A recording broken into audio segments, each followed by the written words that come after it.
Kisah Abu Nawas. Orang-orang kanibal. Saat itu, Abu Nawas baru saja pulang dari istana setelah dipanggil Baginda. Ia tidak langsung pulang ke rumah, melainkan berjalan-jalan lebih dahulu ke perkampungan orang-orang Badui. Ini memang sudah menjadi kebiasaan Abu Nawas yang suka mempelajari adat istiadat orang-orang Badui.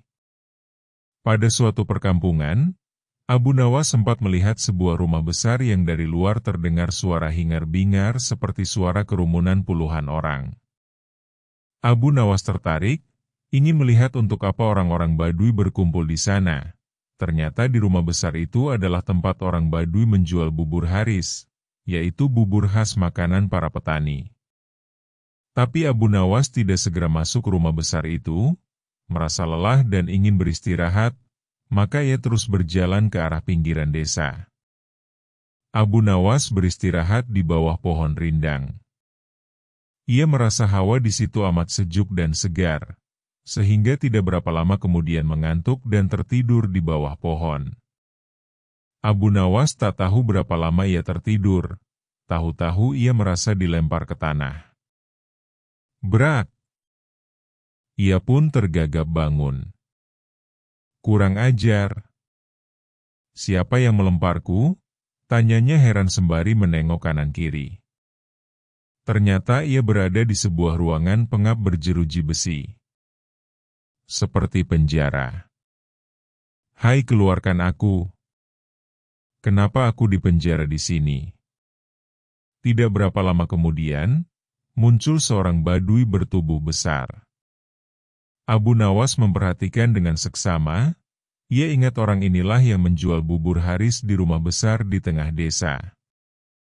Jangan teriak-teriak, cepat makan ini, kata orang sembari menyodorkan piring ke lubang ruangan. Abu Nawas tidak segera makan. Mengapa aku dipenjara? Kau akan kami sembelih dan akan kami jadikan campuran bubur haris. Hah? Jadi yang kau jual di tengah desa itu bubur manusia? Tepat itulah makanan favorit kesukaan kami. Kami? Jadi kalian sekampung suka makan daging manusia? Lia, termasuk dagingmu, sebab besok pagi kau akan kami sembelih. Sejak kapan kalian makan daging manusia? Oh, sejak lama. Setidaknya sebulan sekali kami makan daging manusia. Dari mana saja kalian dapatkan daging manusia? Kami tidak mencari kemana-mana, hanya setiap kali ada orang masuk atau lewat di desa, kami tangkap dan akhirnya kami sembelih untuk dijadikan bubur. Abu Nawas diam sejenak. Ia berpikir keras bagaimana caranya bisa meloloskan diri dari bahaya maut ini. Ia merasa heran, kenapa Baginda tidak mengetahui bahwa di wilayah kekuasaannya ada kanibalisme, ada manusia makan manusia.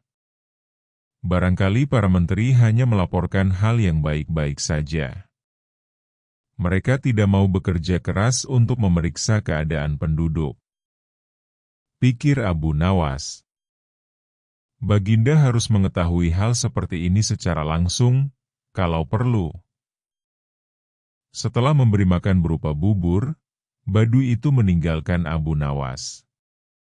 Abu Nawas tentu saja tak berani makan bubur itu, jangan-jangan bubur manusia.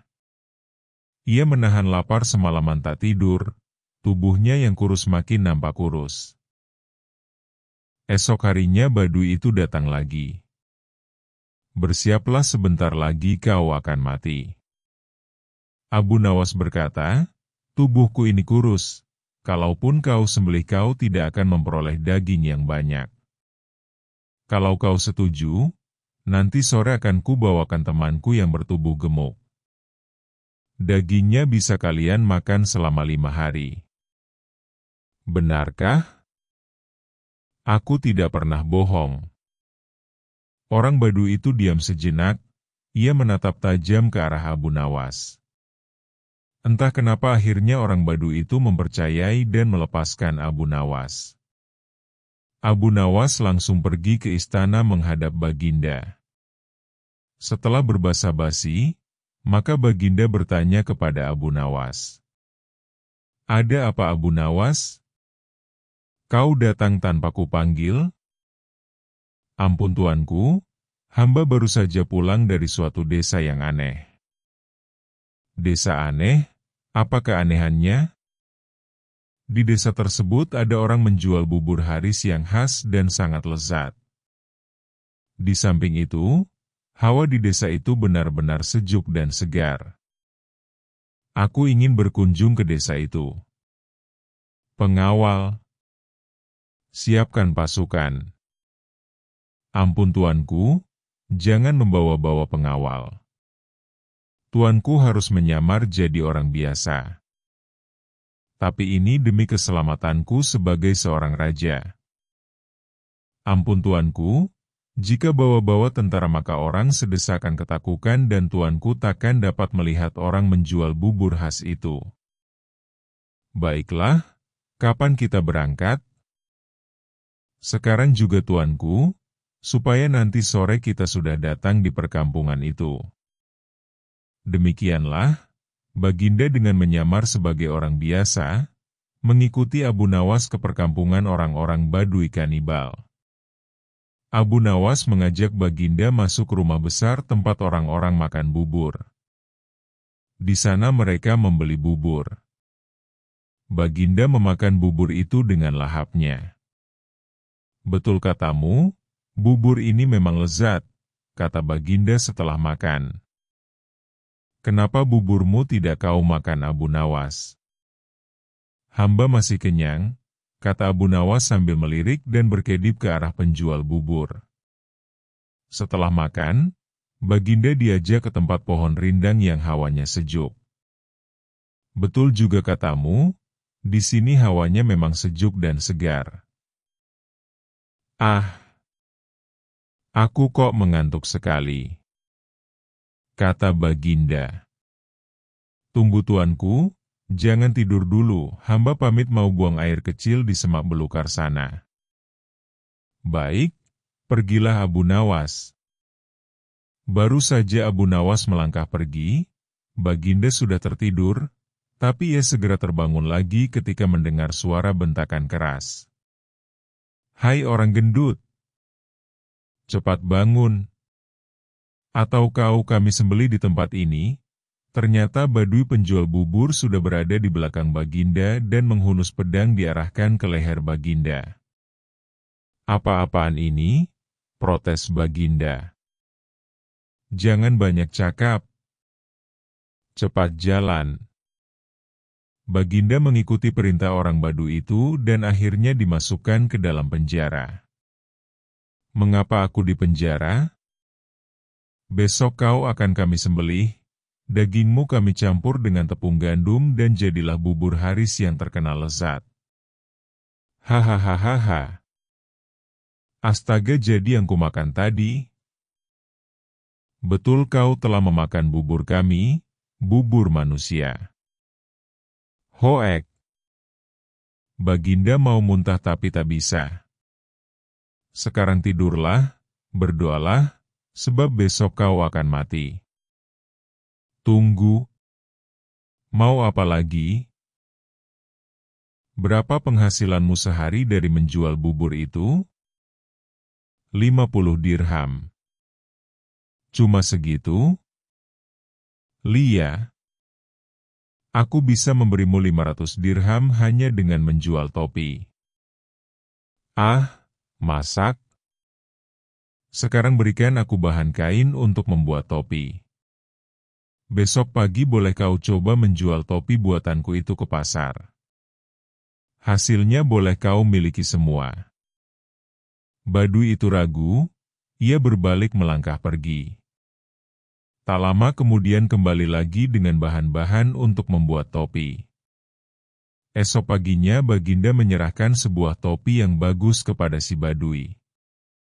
Baginda berpesan, "Jualah topi ini kepada Menteri Farhan di istana Baghdad." Badui itu menuruti saran Baginda. Menteri Farhan terkejut saat melihat seorang Badui datang menemuinya. "Mau apa kau?" tanya Farhan. "Menjual topi ini?" Farhan melirik, topi itu memang bagus. Ia mencoba memeriksanya dan alangkah terkejutnya ketika melihat hiasan berupa huruf-huruf yang maknanya adalah surat dari Baginda yang ditujukan kepada dirinya. "Berapa harga topi ini?" 500 dirham, tak boleh kurang." "Baik, aku beli." Badui itu langsung pulang dengan wajah ceria. Sama sekali ia tak tahu jika Farhan telah mengutus seorang prajurit untuk mengikuti langkahnya.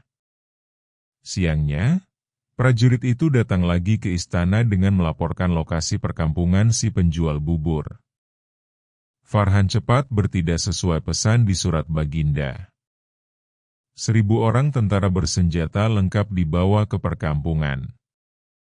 Semua orang Badui di kampung itu ditangkapi, sementara Baginda berhasil diselamatkan. "Untung kau bertindak cepat, terlambat sedikit saja aku sudah jadi bubur," kata Baginda kepada Farhan. "Semua ini gara-gara Abu Nawas," kata Farhan. "Benar. Tapi juga salahmu. Kau tak pernah memeriksa perkampungan ini bahwa penghuninya adalah orang-orang kanibal. Bagaimanapun Abu Nawas harus dihukum." "Ya, itu pasti." "Hukuman mati," sahut Farhan. "Hukuman mati?"